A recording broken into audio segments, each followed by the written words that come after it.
Hello, I'm Peggy, your postal assistant. I'm going to walk you through the steps of creating your eCareer profile. Please pay attention because this information is very useful for your application process. Let's get started.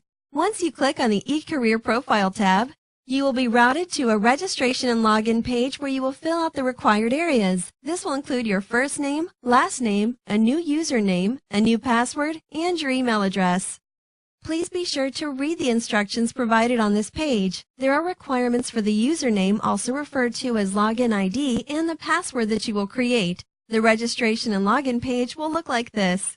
Completely fill out the registration and login page. You will only have to fill this page out once to create your account. Under User Data, be sure to write down your username and password you create in case you forget it. This will be helpful to you as you will need to log into the site throughout this application process. As the instructions tell you, you must enter your email address twice. Make sure to use an email address that you check regularly because the United States Postal Service will communicate with you through the email address you provide.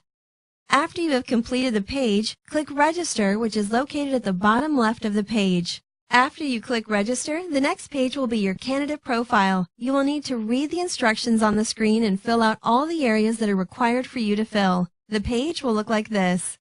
To make the process easier, click on the yellow box that says Show Roadmap. This will show you the 9 steps required in order to complete your candidate profile. The 9 steps are personal data, work experience, education and training, general eligibility, veterans preference, attachments, assessments, review and release, and last, completed.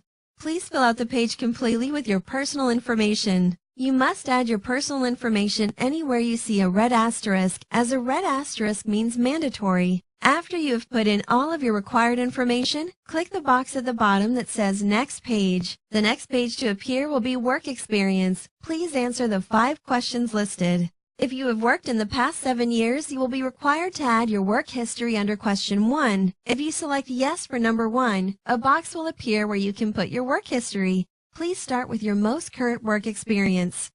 Even if you are unemployed, unemployment is considered work experience. Click on the box that says Add to start filling out this section. Once you click Add, an area will appear where you will enter your employer information. It will look like this. Please be sure to completely read each category so you can better understand what is being asked of you. Again, each area with a red asterisk is an area that is mandatory for you to fill out. On the first line, enter your employer's name. If you are unemployed, simply type unemployed in the area that says employer. The next section is government employment type. There will be 3 options, which are the following: postal for postal positions, government agency for government agency positions, and NA for positions that are neither postal nor government agency positions.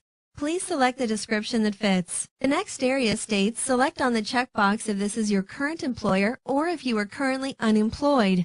Only check this box for your current work experience. Leave the box blank when you add your past work experience. Next is grade level. A grade level is a pay scale for federal employees which determines the pay level for a specific position. If you know your grade level, fill it out in this line. If you do not, move on to the next line.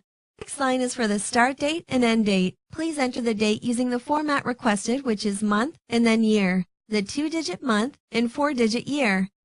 Keep in mind, if this is your current work experience, there will not be an end date. You will only enter your start date. Complete the rest of the page and click Save. To add additional positions, click Add and complete each field. Make sure that you save at the end. To edit or delete something under your work experience, please select the blue box to the left of the start date of the position you want to edit or delete.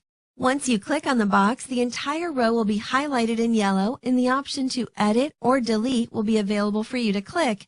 Clicking Edit will expand and allow you to edit anywhere necessary. Once you click Delete, the entire row will be deleted. Even if you did not work for the past 7 years, you will need to put your employment history. Remember, unemployment is part of an employment history.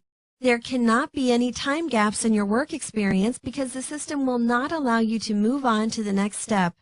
Therefore, be sure to include all 7 years of your work experience. Once you've completed your 7 years of work experience, starting with the most current, select Next Page.